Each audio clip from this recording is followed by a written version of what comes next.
La democrazia è il punto da vita a cui aspirano tutte le società. Eu combati tipo de arquitetura que não exprimia o concreto armado.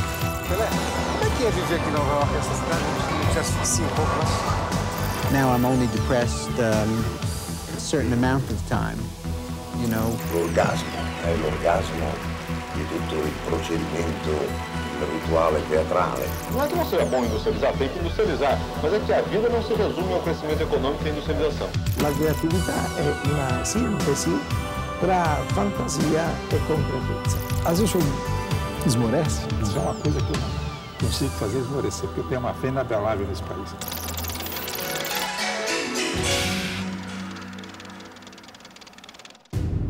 Hoje nós vamos conversar com o cineasta e documentarista Rodrigo McNiven.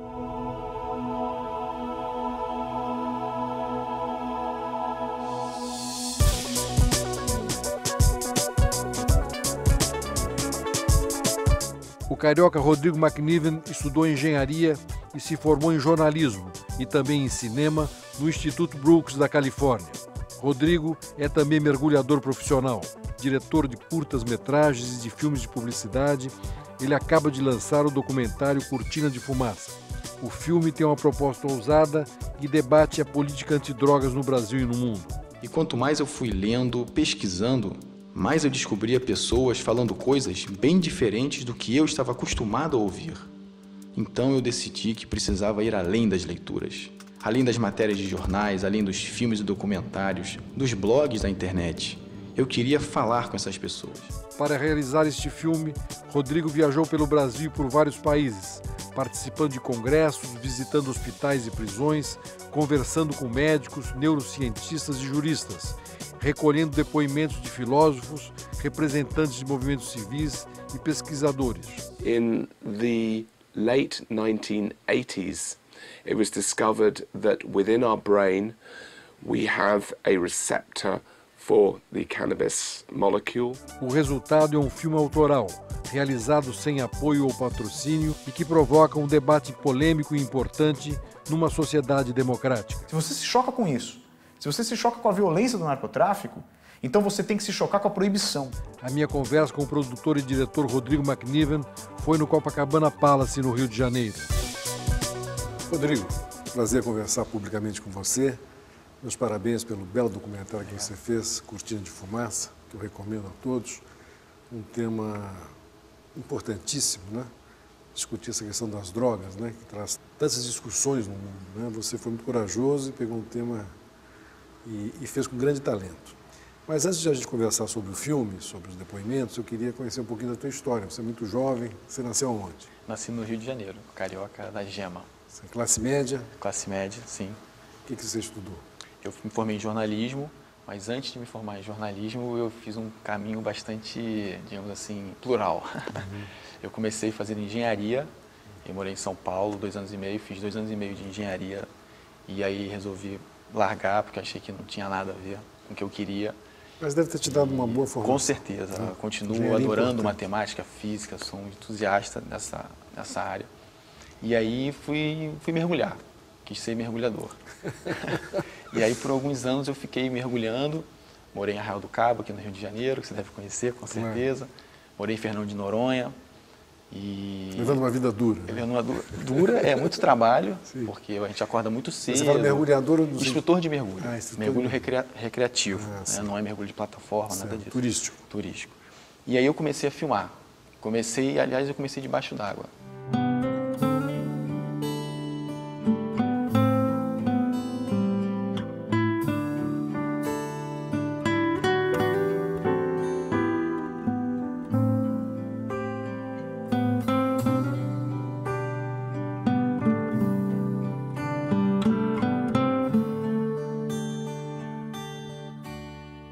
Sempre fui um cinéfilo, sempre adorei filme, cinema.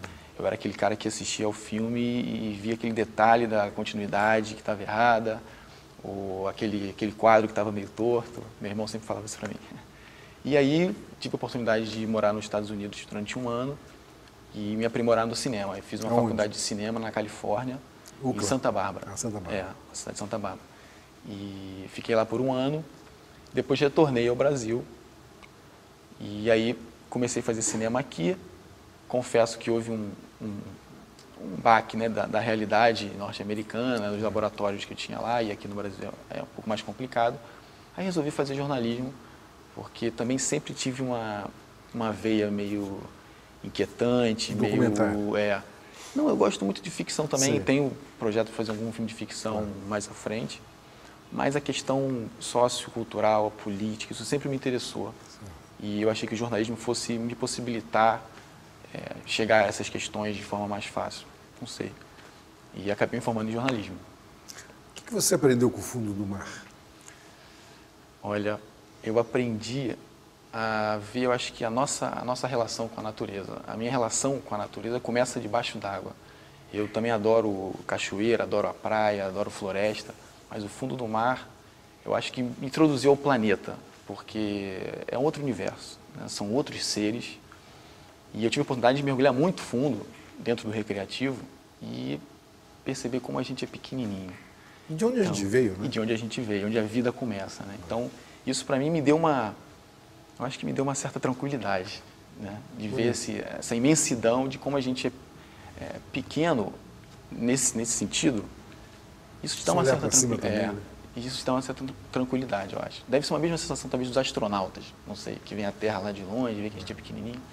Eu acho que o fundo do mar me deu essa calma que eu tenho até hoje.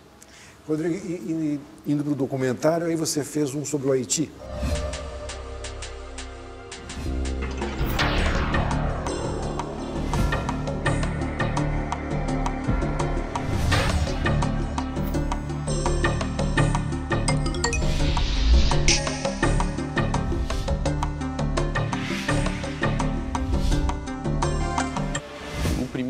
O primeiro documentário que eu fiz, na verdade, fala sobre teatro, é bem antigo.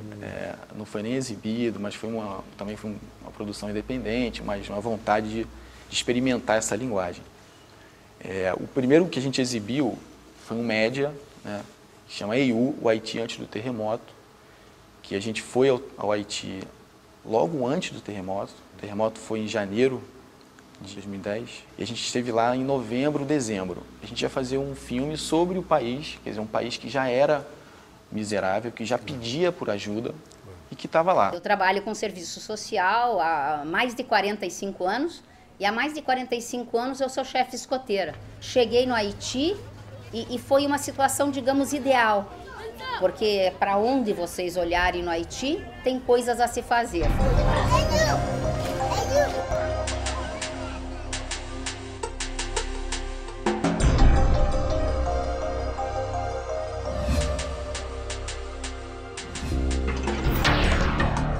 O Haiti é um dos países mais pobres do mundo, é o país mais pobre das Américas. E foi engraçado que foi a primeira colônia negra a se libertar. Mas também passou por uma história de agressões, né, dos seus ditadores. Exatamente. Então, Meio ambiente, inclusive. Exato.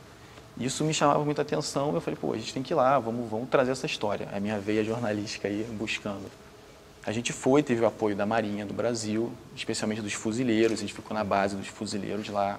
A gente pôde acompanhar o trabalho da MINUSTAH, né, que é a missão na qual o Brasil liderou, acho que ainda lidera, das Nações Unidas. Então a gente pôde acompanhar essa realidade, foi em vários bairros. A gente foi na Cozinha do Inferno, que é um mercado que é bem degradante. Bel Air, passamos por lá também. Fomos ao Viva Rio, conhecemos o trabalho do Viva Rio, muito legal também. E a gente voltou ao Brasil e aí em janeiro, né, a gente chega em dezembro, em janeiro acontece aquela tragédia. Quer dizer, a gente tinha esse material, eu ouso até dizer que talvez a gente tenha sido a última equipe profissional a ter registrado a cidade, né, de Porto Príncipe, antes daquele terremoto. E então a gente falou, olha, a gente tem que fazer alguma coisa com isso, então vamos contar o Haiti exatamente 30 dias antes do terremoto. Então o filme ele percorre, tem essa narrativa dos dias que vão seguindo antes da tragédia. E foi um ensinamento também, foi muito marcante e impressionante como a gente, assim, o ensinamento que a gente teve, né? A situação já era muito precária, já era um país muito esquecido. E aí você vê uma tragédia natural dessa e simplesmente dizima mais ainda a população, quer dizer, desgraça mais ainda aquela situação.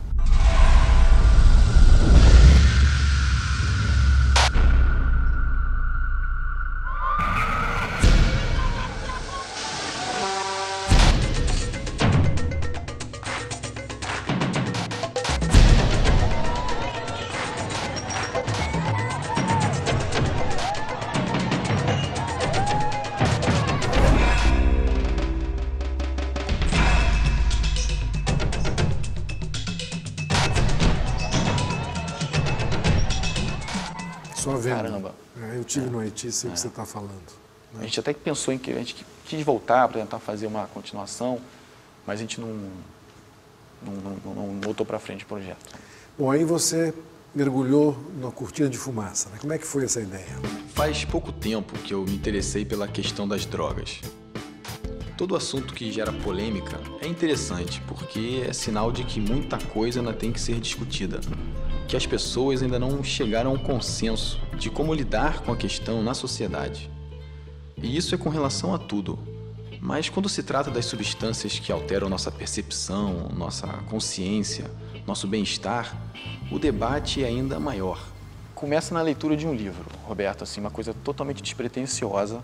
Eu sou fã da Super Interessante, gosto de ler muito, e de repente tem uma edição que vem um livro junto, chamado Maconha.